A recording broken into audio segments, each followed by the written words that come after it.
Let's set the stage. The year was 1984. Parachute pants were in. Thriller was being played on every radio, and your shoulders could not be wide enough, nor your socks neon enough. It was September, rock and roll was king, and school had just begun. The fall leaves, crisp and wet, were starting to drop from the trees. I was in love. Even if it was at a distance, with a high school quarterback. I assured Mary, my friend, that he didn't even know I was alive. But she assured me, he did. Mary said, all last year she had watched him, watching me, so she knew, he knew who I was. This is our star-crossed ghost story. I had to admit it, I was a little embarrassed that he was here. Even though I had dreamed about this moment 1,000 times or more over the last 2 years. What do you think he wants? Mary giggled. I don't know, Mary, geez. We were both gazing out my bedroom window at the big, red, lifted monster truck sitting in the street. Its engine idled loudly, the deep, guttural growl filling the quiet night air.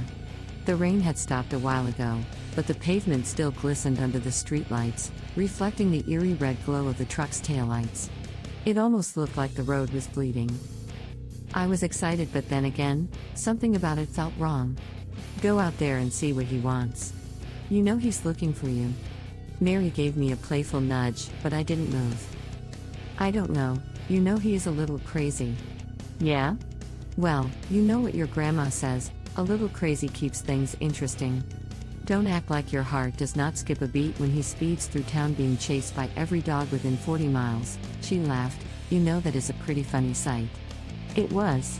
She was right, and it was one of the first things that made me notice him, I mean really notice him. I should have felt giddy. My crush, Josh, was parked outside my house. Any other girl would have run to him without hesitation. But my stomach twisted, and I wasn't sure why. Does every girl who has a crush start feeling weird when the guy finally comes around? You really think I should? Are you kidding?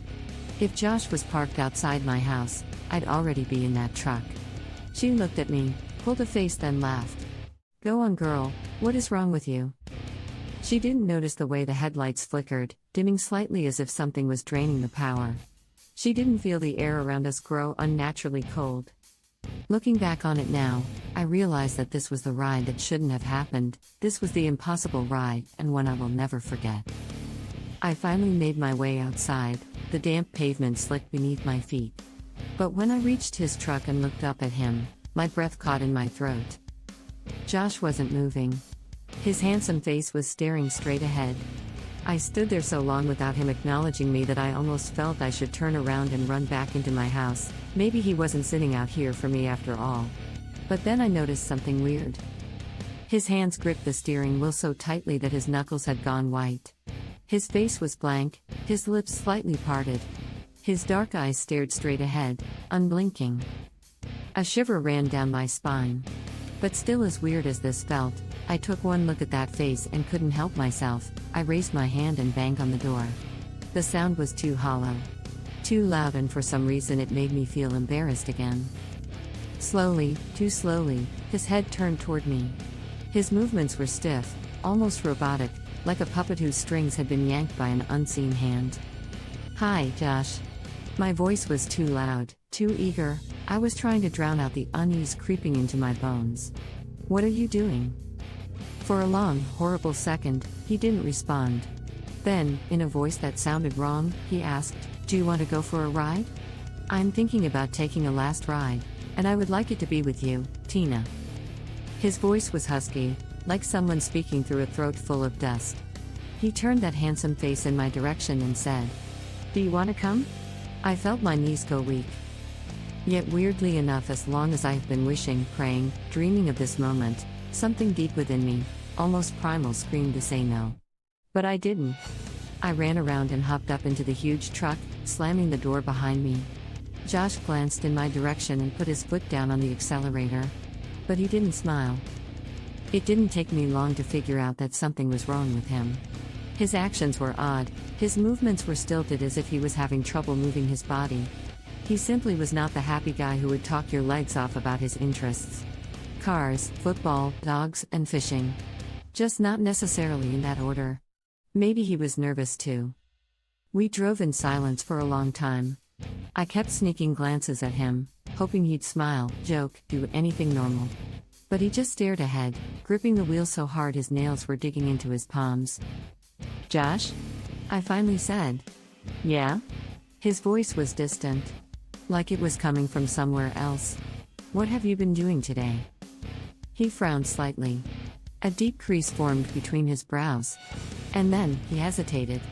I watched his Adam's apple bob as he swallowed hard. His fingers twitched. When he finally answered, his voice was flat. "I went for a ride on my dirt bike earlier." He shifted in his seat as if something about that made him feel uncomfortable. "Okay. Finally, something to talk about." "Oh. You did. Where did you go riding?" "I don't remember." He turned his face toward me briefly and I was shocked to see tears in his eyes. He must have seen I saw them as he jerked his eyes back toward the road. "You don't need to know, Tina." He practically shouted the words at me. Something cold slid down my spine, something told me to change the conversation fast. "Well, Mary and I have been listening to records and doing each other's."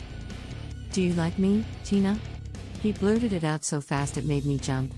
I could feel the smile rising from inside, so this was why he was acting so weird. When I didn't respond quickly enough, he said, "Well, do you, Tina?" His voice was too sudden, too sharp. Again, it brought to my attention how odd he was acting. "Well, yeah, of course." I swallowed hard, trying to ignore the way my skin prickled. He didn't smile, he didn't react at all, and he still wasn't looking at me. I was getting scared. Even though I could see the truck heater was engaged, the inside of the cab was icy cold. Something isn't right. I just can't put my finger on what it is. We turned onto the main drag where everyone went to cruise, but this late the street was pretty much empty. The massive truck's engine growling along as we ate up the street. I glanced over at Josh, rubbing my arms. "Do you like me?" I asked hesitantly. His knuckles whitened further. He inhaled deeply, then let it out in a slow, shuddering breath. "Yeah." Then he smiled, almost wistfully, as he said, "I knew you did, and I knew tonight was my last chance." But it was all wrong. I don't know why I felt that way. His smile looked odd, not like it usually did. Now it looked like someone had taught him how to smile once, but he had forgotten. The way he spoke was weird too. What did he mean it was his last chance? "I just wanted to see you one last time today." He reached out for the first time and took my hand in his. The cab of the truck was cold, but his hand was even colder. He squeezed my fingers just a little too hard, and again I could not help thinking it was like he had forgotten how to work his body. Suddenly my mind caught up, and I realized that his words didn't make sense. My mouth opened, ready to ask what he meant. But something in my gut told me not to. I closed my mouth and settled back in the seat as we turned onto a dark country road. I am not going to lie, it was the worst date of my life. Josh was being weird. How come? I noticed Josh did not seem to feel how cold the inside of the cab was too. I kept thinking to myself that I was being silly. How long had I waited for him to ask me out, and right at this moment all I wanted was for this date to end. When we finally turned onto my street, I wanted to cheer. As the big truck rolled to a stop in front of my house, I could see Mary and my sister Beth looking out my upstairs bedroom window. They were giggling and jostling each other around. I would get out if Josh did not still have a death grip on my hand. Turning toward me, his eyes were on fire when he said, "Tina, do you want to come with me?" My heart leapt a mile. Every instinct that I had said to run. But I was afraid what would happen if I did. I wish I could, Josh, but my mom and dad will be mad if they come home and find I am not in the house. You don't want to get me into trouble, do you? I quickly leapt across the seat, jerking my hand from his grip and using it to gently turn his face away while I planted a small, quick kiss on his cheek before jumping out of the truck and running up my sidewalk. Calling back over my shoulder I would see him at school tomorrow and not waiting for his reply. I didn't tell Mary or Beth how strange Josh had been acting. I couldn't explain it, as I did not even understand it myself. Mary went home and eventually, Beth wandered off to her room and a call from a friend. I lay there on my bed trying to understand what had happened. I convinced myself just before falling asleep that it all had been my imagination and Josh was going to be normal at school tomorrow. I had just let my nervousness rule my imagination tonight. I remembered the quick kiss I placed on his cheek and fell asleep smiling. I woke up gasping. My clock display said it was 3:13 a.m. The room was dark. The house was silent. But something had woken me. I lay there in the security that my old bedroom brought me, trying to figure out what had awakened me. As my eyes adjusted, I heard it. Somewhere off in the distance, maybe over on the next street from mine. I slid out of bed, my bare feet barely making a sound on the floor. Moving carefully, I crept toward my window and slowly pulled back the curtain. My street was empty. But the air was charged. There was the kind of static you sometimes get in the air, just before a storm.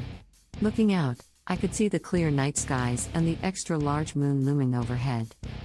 I was about to turn away, and then I saw them, headlights turning onto my street. I could hear the low rumble of the truck's engine. It slowed for just a moment on the street outside my house. There was no denying it was Josh's big red truck. I was looking right at it. What was he still doing out there at this time of the night? Suddenly, as if he was aware he was being observed, the truck accelerated and quickly disappeared down my street and was gone.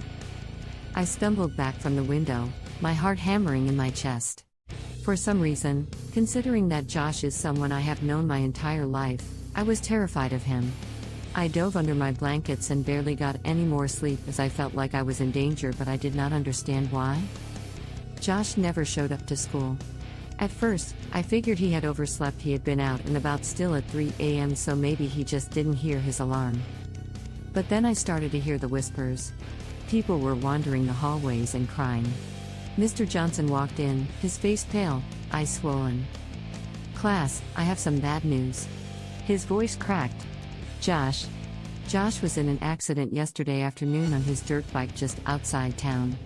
His voice cracked as he said, "He didn't make it." Yesterday afternoon. My breath stopped in my chest. I had spent hours with him last night. I had kissed him before he drove away. But Josh had been dead since 4 p.m. I gripped my desk, my body going numb, my vision tunneling. And then a horrible realization settled over me. I had gone on my first, and only, date with a dead boy.